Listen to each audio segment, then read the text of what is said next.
The honourable member for Kelowna Lake Country. Mr. Speaker, on the government's agenda for legislation in Parliament this week, we see their priorities include ensuring they can have an election and ensuring that convicted criminals have it easier. What is missing is the Canada-UK trade deal, ensuring free trade with one of our most important and largest trading partners. The government missed one deadline already, having to sign a temporary agreement. The next deadline is just weeks away. What's the plan? Or will we need to sign a temporary agreement? The Honourable Minister. Mr. Speaker, I want to thank the honourable member for that question. The Canada-UK continuity agreement, trade continuity agreement, I'm very proud of it. We have worked with the United Kingdom so that we can provide that predictability for Canadian exporters and for Canadian businesses. That is what they get right now with the continuity agreement. I'm looking forward to working with my honourable colleague and all members on all sides of the House to make sure that this important agreement gets passed and continue to provide the tariff reduction rates and that continuity that our businesses so need at this time. Thank you. Mr. Speaker, 2 weeks ago, the Prime Minister said that he was ironing out the details related to the mandatory quarantines in hotels. Well, that's an understatement. The situation is chaotic and even dangerous. The government was unable to ensure the safety of the people it's responsible for. It's such a problem that we've heard citizens saying they would rather pay the fine and suffer the consequences than go to the hotel under these conditions. Can the Prime Minister tell us how many people preferred to pay the fine than to take the hotel quarantine? The Honourable Minister. Mr. Speaker, Canada has some of the strongest protective measures at the border to prevent the importation of COVID-19. We continue to work to add layers of protection to ensure that we understand who is carrying the virus and how infections are entering the country. And indeed, as we see the rise of variants of concern, how the virus is shifting and shaping. We'll continue to ensure that travelers are safe when they enter Canada and that Canadians are safe as well. The Honourable Member for Laurentides-Labelle.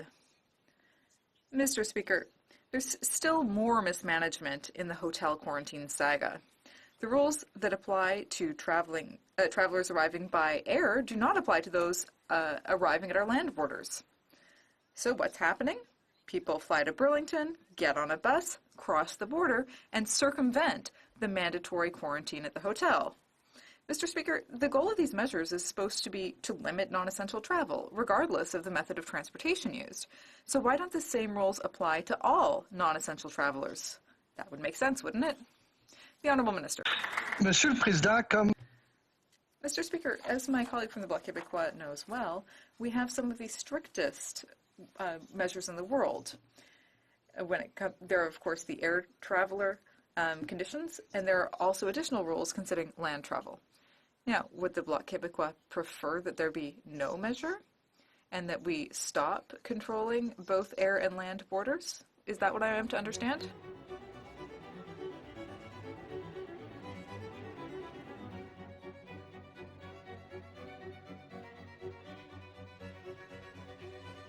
Actually, the government has told them to make do.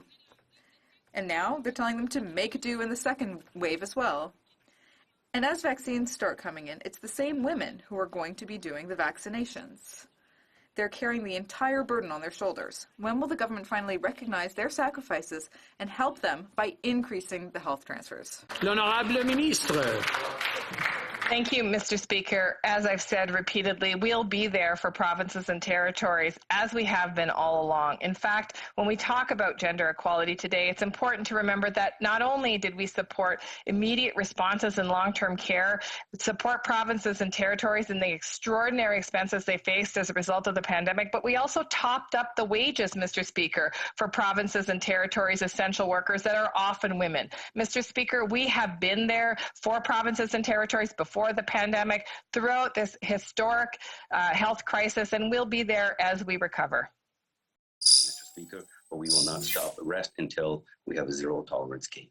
Thank you. The Honourable Member for Calgary Nose Hill. Today, Pfizer told Parliament that the original contract the Liberals signed with them had no vaccines scheduled to be delivered in Canada until sometime in 2021, even though other countries were receiving them in December of 2020. We also found out that it wasn't until late November and after the issue became a political hot potato that the Liberals went back to Pfizer to renegotiate. It appears the Liberals negotiated a position for Canada that had us at least 2 months behind other countries. Why? Honourable Minister. Mr. Speaker, is the opposition upset that our government was able to accelerate vaccine deliveries? We received doses sooner and were among the first countries to begin vaccinations in December. Next, will we hear that they are upset that we are receiving an additional 1.5 million doses in March, earlier than planned, to bring us to 8 million doses for this quarter? We'll keep bringing vaccines into this country for Canadians. Thank you, Mr. Speaker. The Honourable Member for Calgary Nose Hill. Well, Mr. Speaker, today Pfizer told Parliament that unlike other developed economies, the Liberals did not negotiate for December deliveries of vaccines in the original contracts. In fact, they didn't even bother to ask Pfizer for December deliveries until late November. This cost Canadian lives, jobs, and left our country more vulnerable to the spread of variants. Can the minister confirm what Pfizer said today, that the Liberals used tax dollars to pay a premium to get a photo op on a tarmac, only to be followed by months without the Pfizer vaccine? The Honourable Minister. Mr. Speaker, I wish the honourable member a very happy International Women's Day, and I would also like to correct the record. In fact, Mr. Speaker, we were able to accelerate vaccine deliveries because of our strong relationship with Pfizer, and indeed it was because of that relationship that they have committed to another 1.5 million doses in March, and additional 3 million doses in Q2 to bring us up to 36.5 million doses for Canadians prior to the end of June and 117.9 million doses prior to the end of September. Thank you, Mr. Speaker. Humanity is facing one of the biggest ethical issues of our time, ensuring equitable distribution of vaccines everywhere in the world. If we don't get this right, 30% more people will die, Canadians will be exposed to more dangerous variants, and our global economic recovery will be delayed by years. And now, when the world needs Canada to step up and support waiving intellectual property rights so that poor countries can access vaccines, the Liberals have sided with Big Pharma once again. Will this government vote to waive IP rules this week? The Honourable Minister. Thank you, Mr. Speaker. As the honourable member mentioned, equitable access to vaccines is a top priority for our government. And in fact, I'm really pleased to note that COVAX over the past couple of weeks has delivered millions of vaccines to dozens of countries in the developing world. It is a good news story that vaccines are being distributed right around the world. When it comes to intellectual property, Mr. Speaker, we have been very open to this conversation and have been open to hearing from the proponents of this proposal since the very beginning. Thank you, Mr. Speaker.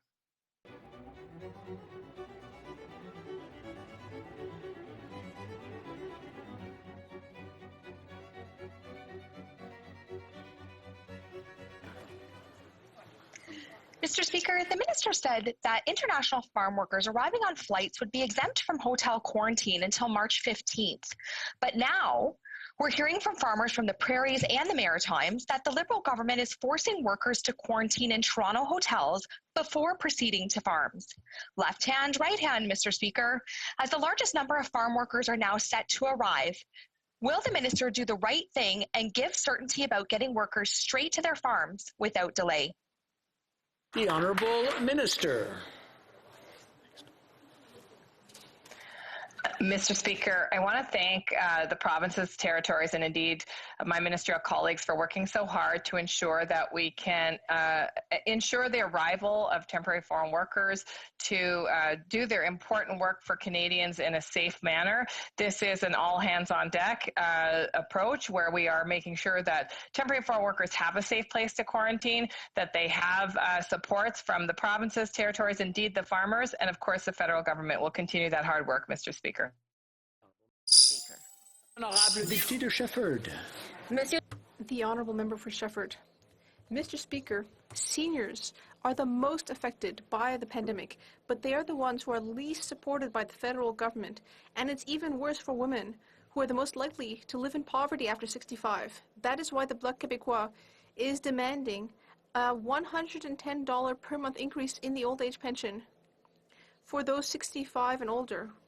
Would they thought for our mothers and grandmothers? Does this government recognize that this pandemic is difficult for seniors, especially women? Will it increase the pension?